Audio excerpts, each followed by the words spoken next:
So thanks again for coming out in tonight's weather. So my name's Cynthia, and I'll be, you're stuck with me for a month, and I'll be talking about thought transformation, which involves training and taming the mind. So Buddhism talks a lot about transforming the mind. It cuts across a lot of talks you would have heard about attachment and anger and so forth. And so I'll be talking about what does that mean, why do we want to do it, and of course, how do we do it? I mean, the whole point of any of this stuff is how to find happiness. And in this case, training our mind to do that. So before we start, just for me to get an idea, how many people here are new to TI or relatively new? Hi, well, a special warm welcome to you guys. Now, I also tell people if the Monday nights, there's a different teacher every month, and if people don't like my style or don't resonate with my style or what I'm talking about, there's always a new teacher around the corner in the next month. So, and also, if you want to get an idea, the Monday night teachers, they all contribute one of their teachings into the Meditation for Modern Minds series of books. Volumes 1 and 2 have sold out. We've got a few copies of Volume 3, and this is Volume 4, the purple one. And it has a series of teachings that the Monday night teachers talk about, but also the meditations as well. And because the question and answers are sometimes fascinating, we've put those in there as well. So that's a good idea, especially for new people, to get an idea of what's going on. And also for people who've been coming for a while, it's really great to recap. You know how the more you read something when you study, the more it sort of sinks in, and the more you see, oh yeah, they said that, but now that I'm reading it again, I get something a little bit deeper. So that's also good. Okay. And also you can also tell which teachers you think, oh yeah, this person sounds really great. Who's this? John Wright, he was just there, you know, so you've missed him. But you can see which teacher you think, oh yeah, that sounds really great, I'll come and listen to them. Okay, so tonight, again, is an introduction to thought transformation. Like I said, we'll talk about what it is and why do we even want to transform our mind. We might have time to start getting into the how-tos tonight, into the nitty-gritty, and how to keep it up and make it a habit. It's all very well, you know, doing it for a bit, but then how do you continue doing something? It's like anything. It's like training for a sport. You've just got to keep going. But then the results motivate you to keep going even more. If you don't get the results, you're not really that motivated. I was going to start with a quote by we will meditate in a minute, but I just wanted to start with a quote from our resident teacher, Venerable Geshe Doga. And he says, in Buddhism, the emphasis of the teaching is placed on the mind, transforming your mind and understanding your mind. Action is the most important thing. However, we cannot correct the action without correcting the mind. So obviously our mind influences our actions. Our mind actually leads us into doing things. So that's what we need to work on. Our mind is typically unruly, like a spaghetti code flowchart. I used to work in IT, and all the flowcharts, I'm very old, we used to have flowcharts and all the very spaghetti code type thing, and the code as well. And so it's unruly like that mess. And so we can get angry, we can be too attached to people and things, we can act impulsively, we can get offended oh so easily. We can be jealous, we can stew over something that really is teeny tiny, but maybe we're triggered by something. Our ego can run rampant. We can be overly critical, including of ourselves. So all this stuff is just going on, and it's all pretty painful, I think. But the good news is we can do something about our mind, and that's the essence of Buddhism, transforming the mind, changing our mind, bringing about a transformation of the mind, leading to a transformation of ourselves, so that we can have fewer of these harmful, toxic states. I mean, I'm reading this book now. It was a joy to actually pick up a book instead of doing research online. Transforming the Mind, Dalai Lama. So if you look at someone like him, I mean, he's a human person, and he's studied a lot and been brought up in a monastery since he was discovered to be the Dalai Lama, so he's had a head start on all of us. But it's proof that if you put in the work, you will get the results. but sometimes we don't believe we can get the results. If we really, really believe, I'm talking about myself here, if I really, really believed, I believe, but if I believed more, I would spend, instead of 10 minutes meditating, I might spend an hour meditating a day. And even that is not much. So it sort of takes time to sink in and to test a little bit out and see how it works out and then go on from there. A friend of mine, she's just recently come back to TI after looking after her mother for a long time, and she's really grasping it. We went to India recently, and she's really grasping the bull by the horns, is that what it is? And she's really getting stuck into it, and she's so happy. So you can see she can see the result, and I can see the result immediately. Okay. Yeah, so we want fewer, because we know that they talk about toxic states of mind and harmful states of mind. So we want to get rid of those and have more of the positive, constructive, beneficial states of mind. And we've all had them.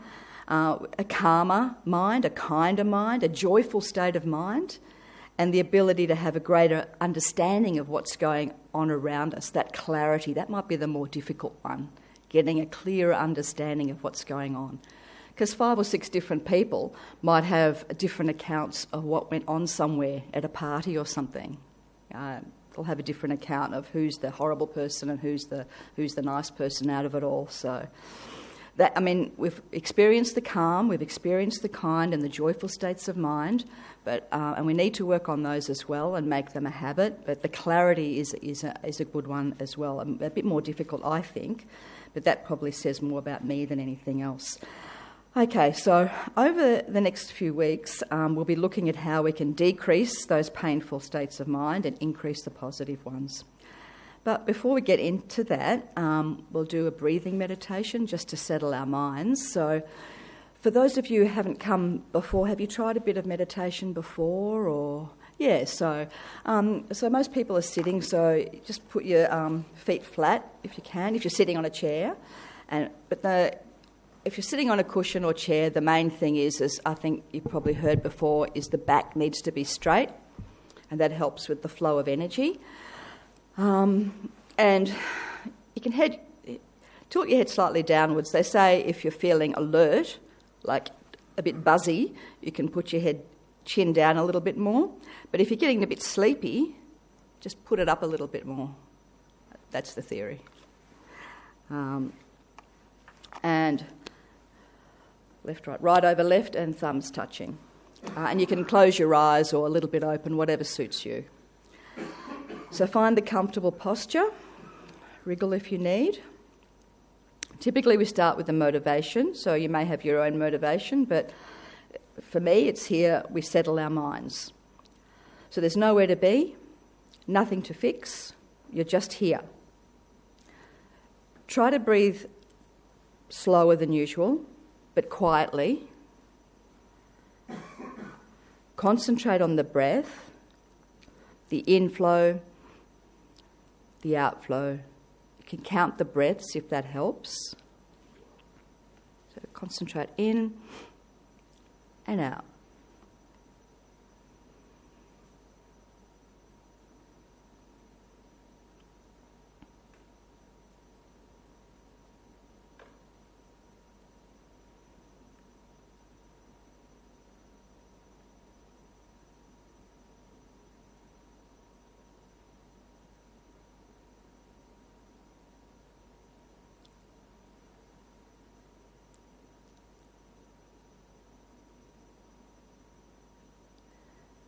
Try to notice whether your body and mind are slowing down.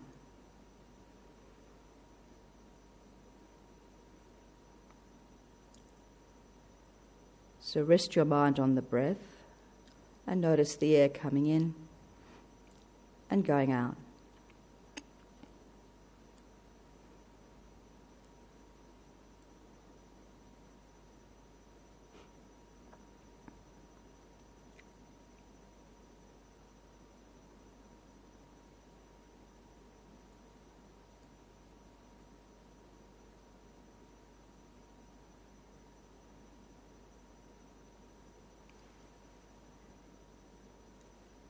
If you get distracted, don't worry.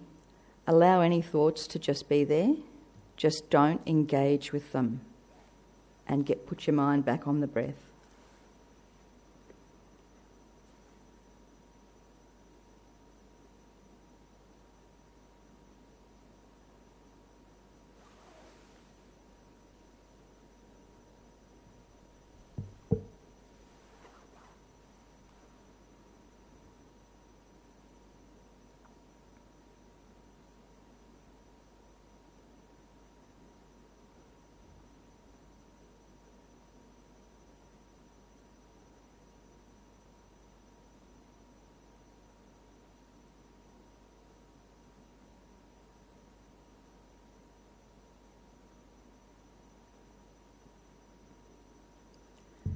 As you're breathing, feel the peace of that quiet space within.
Now bring your mind back into the room and open your eyes when you're ready. And let's dedicate any positive energy that we've created to however you like, but I was thinking towards every being on the planet having a calm and clear mind for the benefit of all humanity. But sometimes it's nice to dedicate the positive energy that we've created. Okay, so take a deep breath.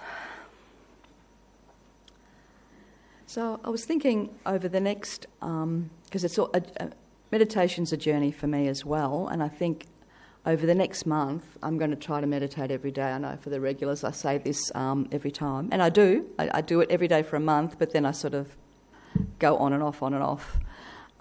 So it's a nice thing to try to do, and it's important because it helps to rewire the brain. And there's lots of benefits. I think I spoke about before: clarity, better concentration, and for me anyway, being more patient. I know if I've meditated, I used to teach a long, long time ago, and I wish I'd known about it then, because then if I meditated, I think I would have been more patient with the kids and myself, being more patient with myself. We let go of those racing thoughts. That's actually why I came to TI, because my mind was always racing too much. And so I just needed to calm down a little bit. It sort of worked. I'm not as bad as I was before. I'm still a little wired, but not so bad. And also, the really good thing, it can rewire your emotional responses to things as well. Sometimes we act in a flash, and we really want to change that habit. So I personally find it difficult to meditate regularly, but I have a couple of tips which might help. Find it, and I'm sure others have spoken about this, find a nice place to sit that you like, a quiet place if possible, either on a chair or a cushion, because if you like the place, you're more likely to just sit there. Sit there every day, even if it's just for a minute, preferably at the same time, but even if you just sit there and think, okay, I've sat there, take 3 breaths and get up and do what really important thing that you need to do that probably 80% of the time isn't that important. Again, let's me, not you. So even if it's just mindful breathing for a minute, and you might even think, okay, I can actually probably stay a little bit longer, and then you can do that. If you're not sure of what kind of meditation to do, you can do breathing. You can do, 3 rounds of 7 or 7 rounds of 7. You can use your fingers to count. Some people use the beads or malas. I have spoken about apps before.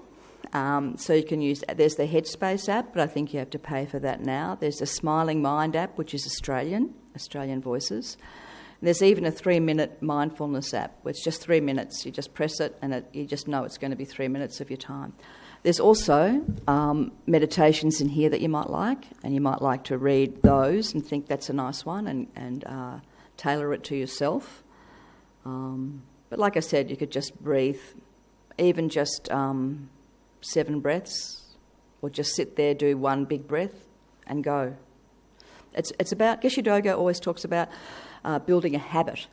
And once you have that habit, I think sports people know, I keep coming back to sports people because they're so disciplined, and they create the habit of doing things. I think Ian Thorpe one of the things he said about when he quit, I remember him saying he didn't have to look at that white line every day at 5 a.m. So, but he did it, and he got the results. Okay. Does anybody want to share their experiences of meditating or trying to meditate, or any successes or difficulties they've got? Okay, that's fine. Yeah. You can definitely put a timer on. Yeah, I think definitely. In fact, sometimes in the Headspace app, they use a gong to finish, so that's like a timer for me. And I know I'm in for a 7-minute meditation, and there'll be a gong at the end.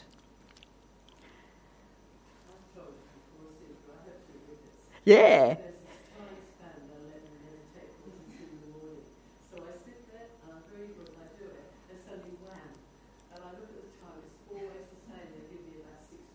That's good. That's not bad. I had cats that did that. One cat anyway liked to sit with me, but yeah, it's nice to have that organic timer. Okay, so you don't have to, but I'm just suggesting maybe try it as an experiment. Try meditating every day, even just 1 breath to 3 breaths to 7 breaths to an app or whatever you'd like, and then let me know how you go. I'm genuinely interested. I'm actually thinking you will help me as well to try to get over. I've been coming here for, 30 years or more, and I'm still not meditating every day. So I've got to, there's something there that needs to move, and I'm hoping that you can help me. You're my data. Okay. Oh, sorry.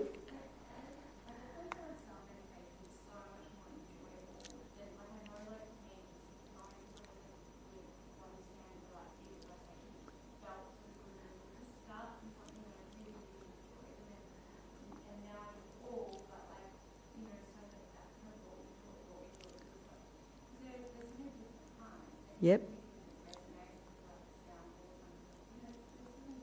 That's actually a really good idea, actually, a really good point. She was saying that the body scanning meditation kept bringing her back and back because she really enjoyed it. And yeah, I think if you get something like that, that's a really good point, actually. Yeah, brilliant. And then you said you tried other ones, everything. And how often, if you don't mind me asking, how often do you meditate? Wow.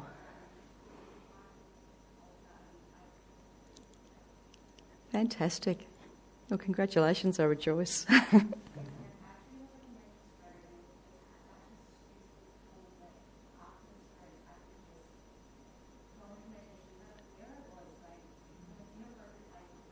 On a train, whatever, yeah.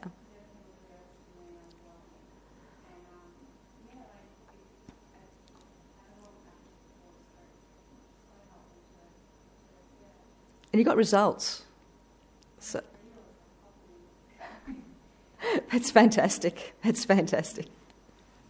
But yeah, getting the results, I think, yeah, that speaks for itself. Yeah. Thank you. Okay, so, I was also going to say, try to note what excuses your mind is giving you to make it more difficult to get started. I always have something important to do. So that's not exactly true. Okay, so back to thought transformation. So what is thought transformation? So it's training the mind. So we're transforming it from a pattern of negative thoughts into positive ones. We'll get stuck into that a bit more in a sec. So thought transformation is based on the premise that our mind, not external circumstances, is the primary source of our happiness and suffering. So we're so used to looking for blame and answers in the outside world. So clearly the outside world plays a role, but what's going on internally in our mind is the main game in town. Lama Zopa, here's another Lama. He's the one on the left up the top there.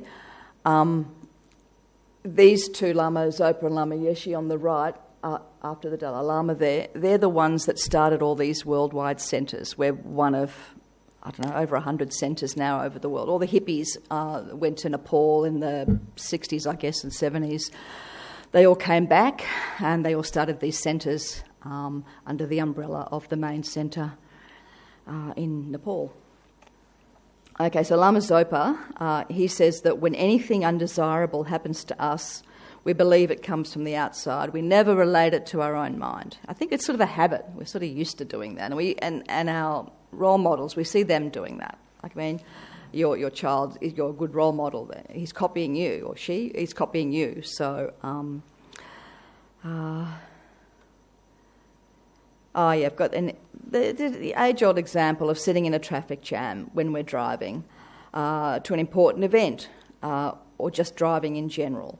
We blame it on Melbourne's roads or the truck driver ahead blocking 2 lanes or the selfish git driving breezily up the left lane to cut in front of people ahead. Now, why is this happening to me? Like, we're frustrated, we're tense, we're honking. I always say I'm educationally honking. They have to learn, that they can't do that. So I'm getting better at that. Even today, what did someone do today as I was driving tonight?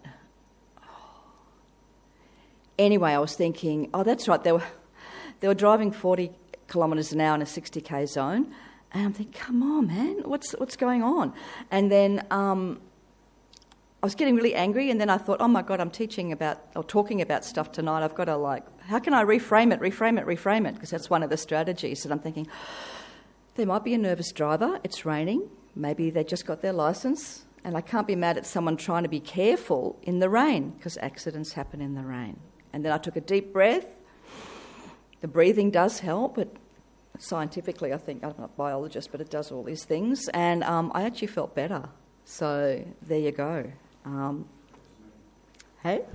Oh, you, okay, later.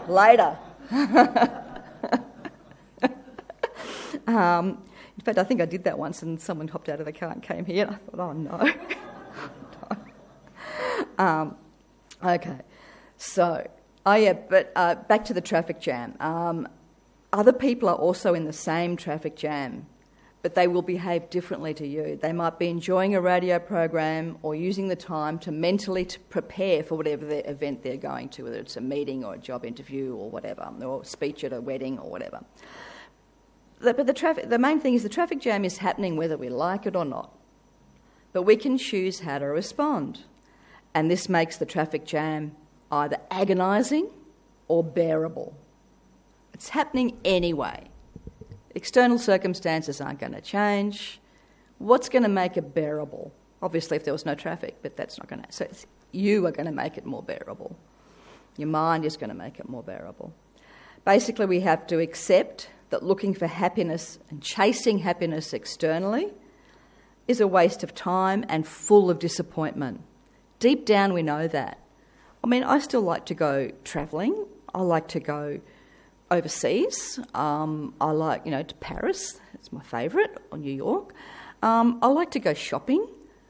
But I'm not denying that we don't have to do these things. We shouldn't be attached to them and we shouldn't expect to be happy. We go hiking, my partner and I, we go hiking overseas because we're sick of the snakes in Australia, too many snake stories.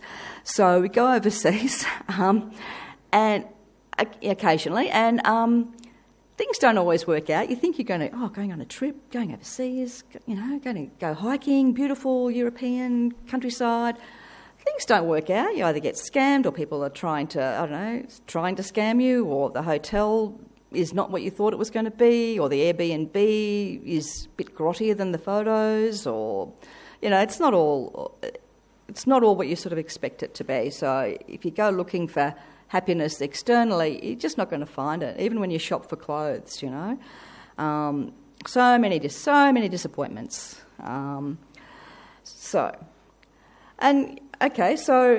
People talk about, money doesn't buy happiness, but and people say, well, yeah, it does. And while some rich people have accumulated all the external conditions to be comfortable, they're probably happy with their house, their car, their clothes, etc., they may find that they've neglected the internal conditions that create a happy, peaceful mind and inner mental satisfaction. So being wealthy is no recipe for being happy. They actually might have that beautiful house. What's that song? A beautiful house? Anyway, they might have that beautiful house, but they might want a better house. It may not be enough. So the mind isn't. They're not getting any of that satisfaction that Mick Jagger was talking about. Okay. Okay. So thought transformation, again, is transforming our mind. To free our mind from negative things, we're altering our mental outlook. We're transforming from mindsets that cause us suffering to mindsets that are positive and bring us happiness. So we'll do a little meditation, another one. This will be fine. So, again, just maybe wriggle a bit and sit, spine straight, back straight if you can. And then quietly take a few deep breaths to let any tension out. Your brains are probably working overtime.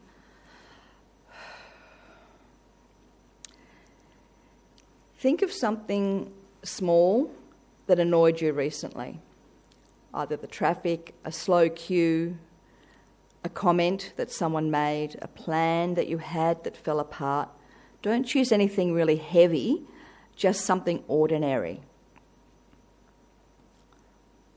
So something small that annoyed you recently.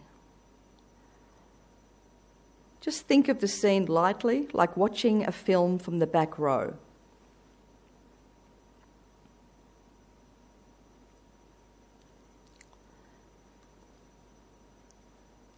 Notice where any blame landed. Who or what did you blame? As the memory rises, notice, where did your mind point the blame? Was it a person? A system? Did you think it was just bad luck or fate?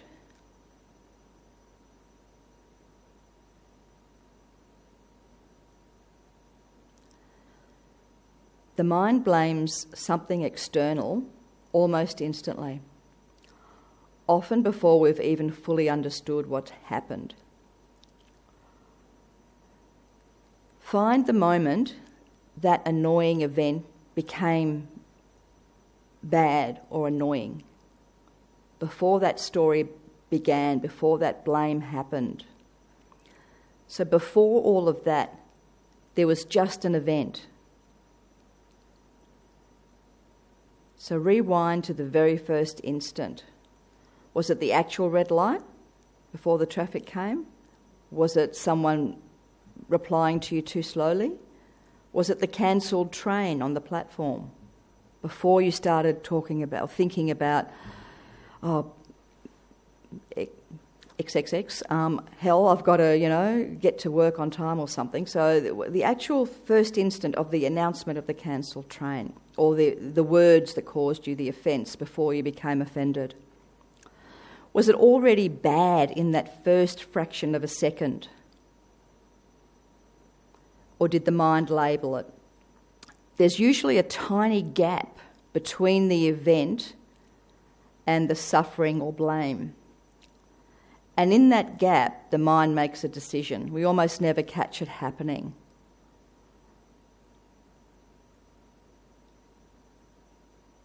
So from that first moment, so rewind back to that first instance and watch the story build. What was your reaction? How did the mind elaborate and add things on and embellish?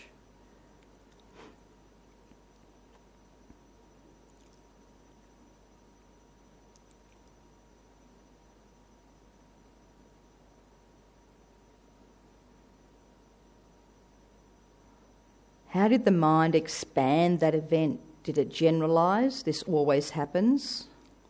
Did it personalise things? Why me? Did it catastrophise? Everything is ruined. How did the mind create its little story?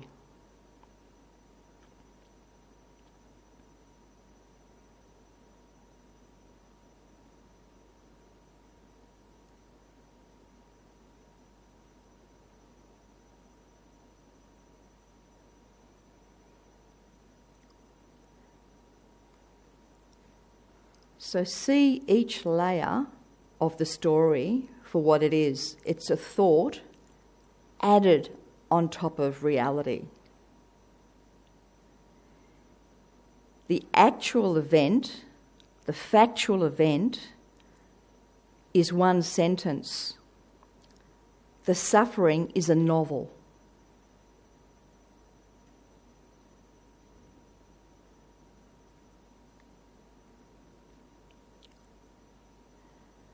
So most of our distress lives not in the event itself, but in the narrative or story we create around it.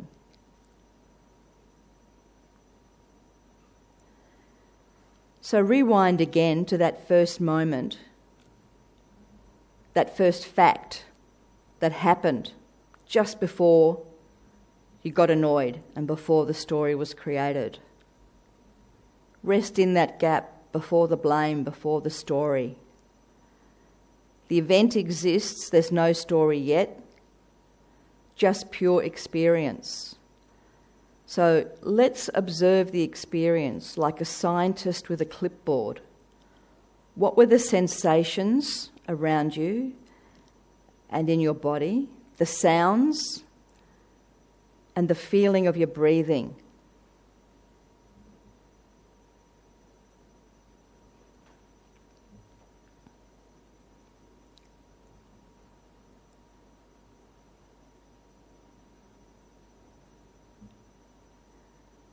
So take a slow breath.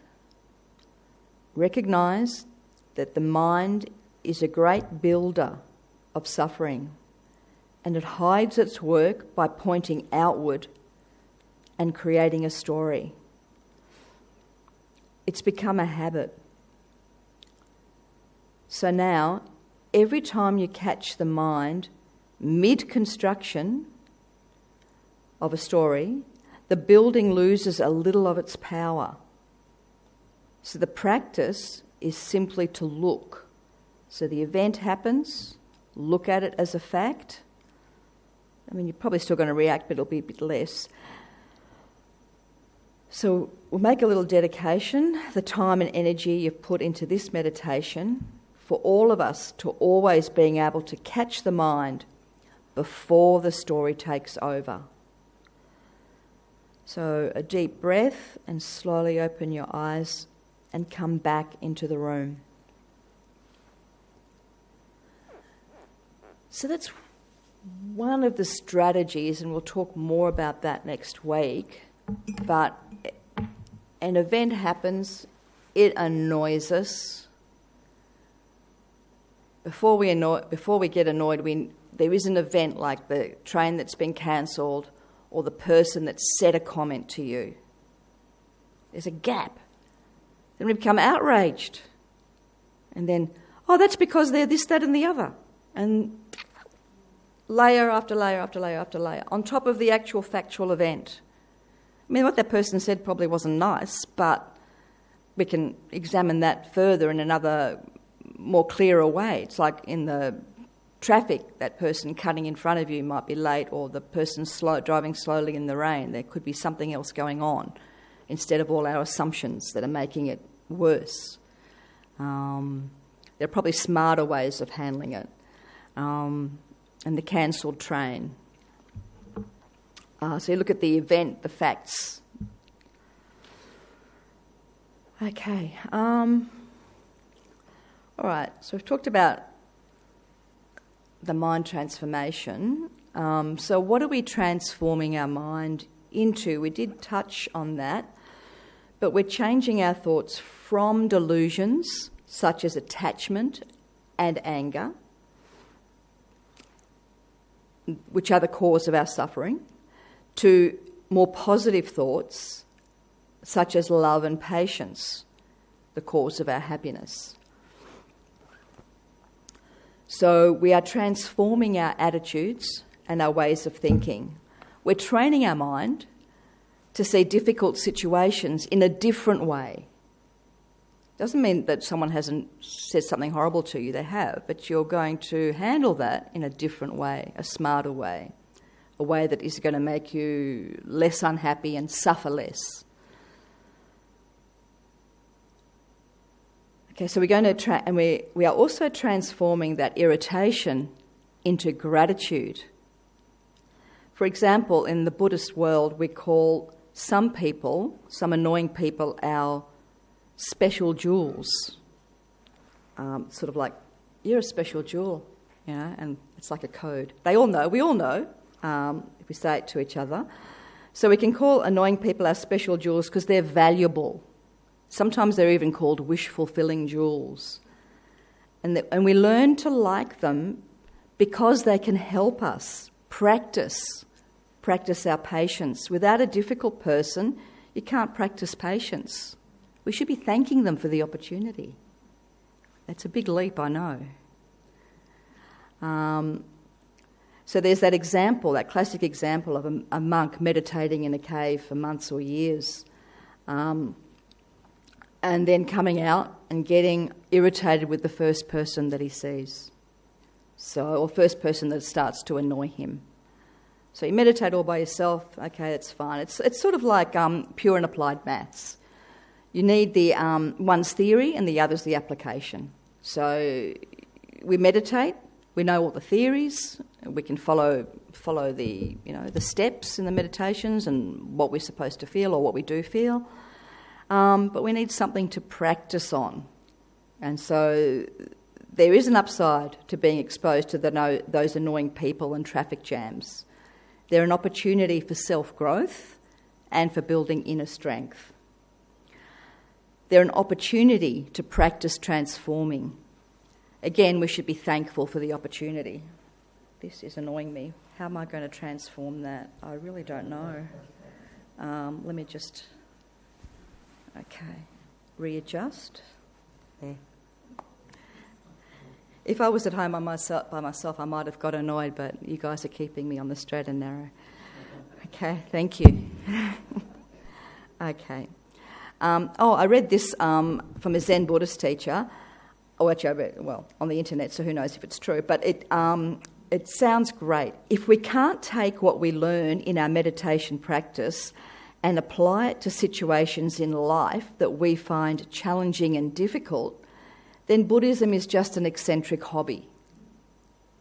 Right? So I really love that. Okay, so this is all well and good, but why do we want to transform our mind? Why should we change our minds anyway? We've sort of touched on that a little bit. We will have a strong mind instead of a weak mind. It's a good thing. If we don't change our mind, we'll continue to suffer.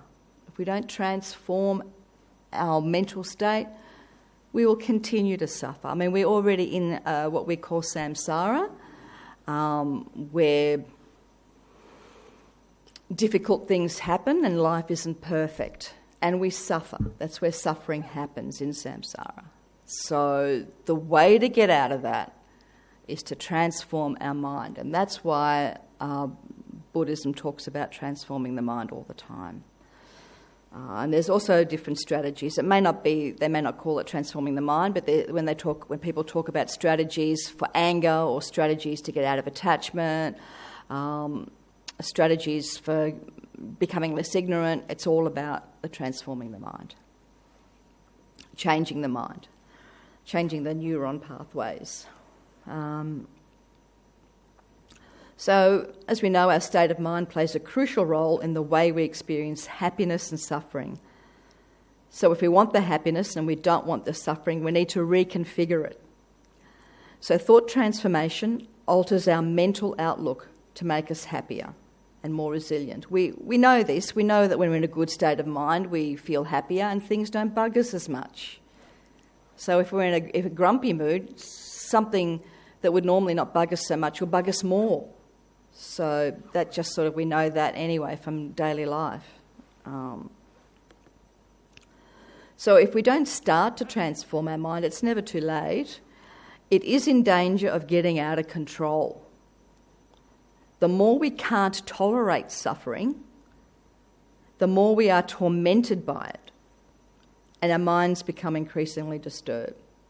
So even a small problem will be exaggerated by the mind and made into a big problem.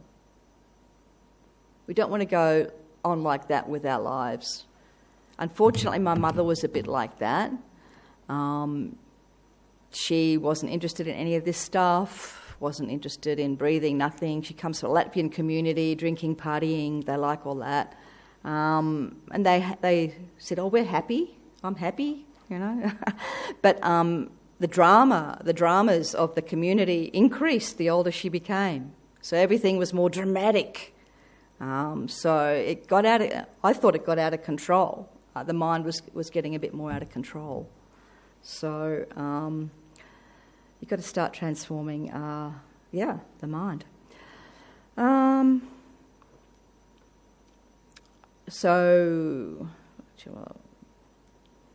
Okay, so imagine if we can transform our mind and our thoughts, and this is the aim, to permanently get us into a good state of mind. We could do a little meditation and we can feel happy. We can go to a happy place. I can have a bit of chocolate. I feel happy. And I'm in a good state of mind. I could have a little gin, which is, no, it's water, but, and that's a false, but sometimes it gives me a nice little kick and I feel happy. But really, we need a permanent, temporary solution. We need a more permanent solution. We need to permanently get into that good state of mind. It not only makes us happier, but it makes other people happier. And Geshe Doga again says, transforming our thoughts releases us from the prison of self-cherishing thoughts. Because a lot of this comes from me, like why me, we want things to be good for ourselves, sometimes more than other people. And if we could transform our thoughts, we're released from this prison. There's a Buddhist saying, self-cherishing is the door to suffering. And cherishing others is the door to happiness. Self-cherishing makes us believe we're the centre of the universe. So when our expectations aren't met, it tends to make us anxious, disappointed, angry, so we suffer. You've got to nip that in the bud because it will get out of control. Without a good state of mind, Geshe Doga says, even the wealthiest person lives in suffering. Doesn't mean you can't be wealthy and have a good state of mind. The Dalai Lama, look at Richard Gere. He gives a lot of his time and money and energy away to the Tibetan cause. He meditates, he goes on retreats. The Dalai Lama is his teacher. I've seen him in India traipsing around. He once took Lama Zopa couldn't get... he was stuck in cattle class on an Indian train and Richard Gere had a first-class ticket. He gave his first-class ticket to Lama Zopa and he took cattle class. A practitioner, as well as being wealthy and giving his time and money away. So you can have both. So he's working on his mind as well, even though he's got a yacht in Spain he goes to after India. India's great, but it's nice to get a break. Okay, and the Dalai Lama, speaking of the Dalai Lama, says that if a person's mind is serene and calm, then it is possible for this inner peace to overwhelm a painful experience. So I'm not qualified to talk about traumas, but if you have had a painful experience, the mind can not change it, but change the way you look at it and the way you feel about it and the way you react to it, the way you react to the memory of it. And also transforming the mind, another reason why it's a good idea is, we do have some happiness. Life isn't all suffering. We're better able to fully experience the happiness around us. So if someone is suffering from depression, anxiety or anger, then even if they are enjoying a physically comfortable life, they won't be able to fully experience the happiness that comfortable life can bring them. So if you've transformed your mind, you can more fully experience what happiness you do have.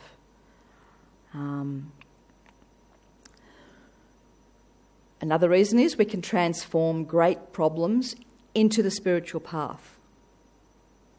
So by altering our mental outlook, we can transform everyday activities, including difficult situations, into conditions for our spiritual growth and in turn into a happier path.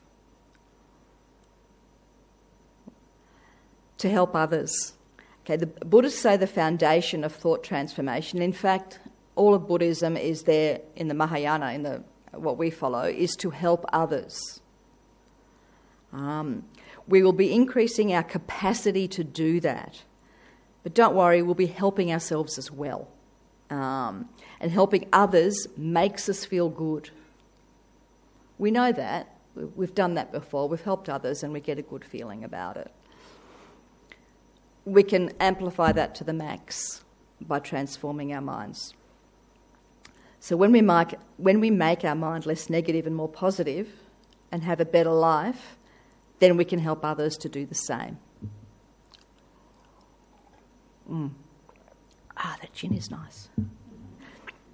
Okay, it's a very hopeful thing that we can change our brain with some training by changing our thoughts. We've got hope. I think it's lovely. So we're thinking differently to change our thought patterns over time. Okay. Next week we're going to get stuck more into the how. How do we transform the mind? How do we change our thought patterns? So we get into that nitty-gritty. Does anybody have any questions? Okay. If you've got anything, you can always write it down and hand it to me. I'm happy with that. You can do that. Now, there's a couple of announcements. Just a reminder about this book. It's available. I didn't say it was available in the bookshop. Are you opening the bookshop after? Oh, great. Sorry? Yeah, that's fair enough. So I was going to say go to the dining room for, I think, muffins. I had a look under the tea towel. Thank you, Lucy, for organising that. So muffins and tea, but by 9:30 it's closed. So it's only $15.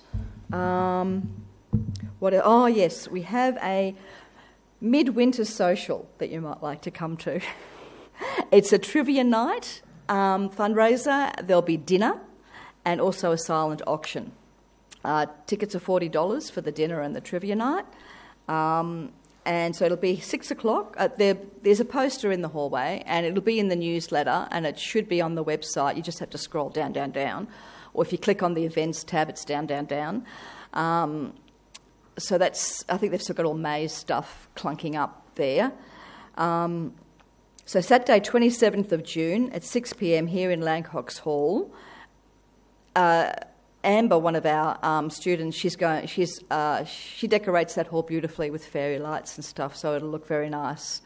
And also the 21 Taras Tanka is also in there, so it'll Tanka, this big painting, but huge, all rolled up. It's rolled up though, but spiritually the vibes are there. So it's a nice hall. It will be nice. I think that's it. Yeah, there is a QR code on the poster, or you can click on the events tab on the TI website and scroll down. So yeah, the Midwinter Social. It's a nice way. The trivia night's fun. It's a nice way. The delicious vegetarian dinner. And nice items in the silent auction. It's a nice way just to meet other people.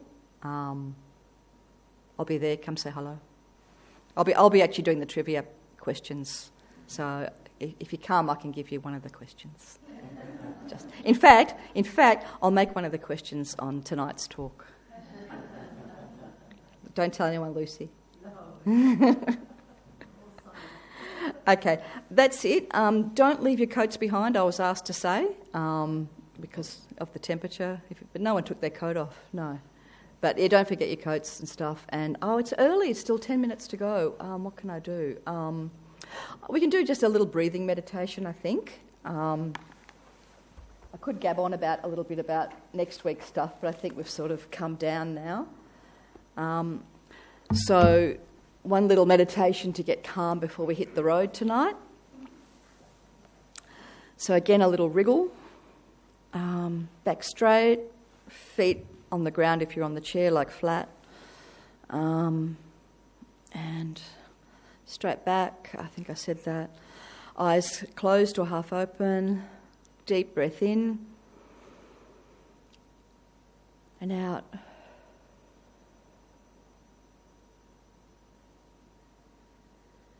Just breathe quietly. Try to breathe slower and deeper than usual. Concentrate either on the upper lip, pick a point, or on the rise and fall of the chest, or the sensation of breath in the nostrils.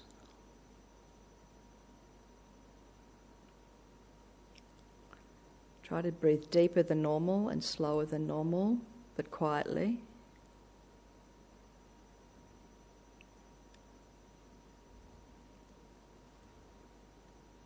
Try counting, actually. We'll try and see if that works. So count 7 breaths slowly in and out. And once you finish counting 7 breaths slowly in and out, then keep doing that. We'll do that for a few minutes.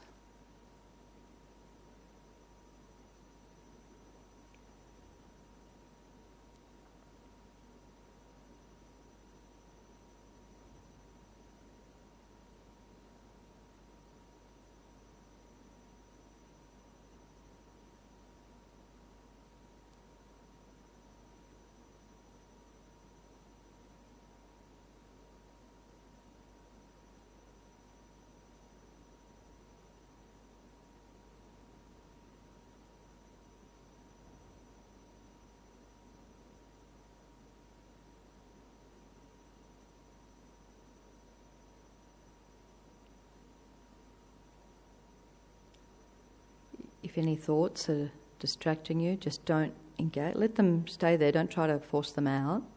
Just don't engage and just bring your mind back on to the breath.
Bring your mind back into the room. Feel the points of contact of your feet and the ground and your hands in your lap. Listen to the sound of the heater. Bring your mind back in the room and open up your eyes. Thanks for that. So before we go, I think just remember this week when an annoying situation comes up, think of it as an opportunity. Be grateful. What do they say? Embrace it like having chocolate. And be grateful that you can practice patience, even if it's just for a little bit. So if something happens that you're not happy with, get used to it. It's going to happen a lot. You already know that. You already know that. So things are going to happen to us that we don't like, that are going to annoy us. That's part of life. But we can do something about it. So try to thank the person who's annoying you. Say to your children, oh, okay, you're my special little jewel. Or a friend of yours, you can think, oh, you're my little special, valuable, wish-fulfilling jewel. And so you've transformed it already. Rather than being angry, you're thanking them for doing something. That's it. Oh, the only other thing is actually for this silent auction, if anybody has any contacts or knows anyone that can donate a silent auction item, let me know. If you know any masseuses or your best friend that does, I don't know, pottery or something. If they'd like to donate, no pressure, but if somebody does have any contacts, let me know. Thanks for that. Enjoy, have some tea and muffins. Thank you. Thanks for coming out again.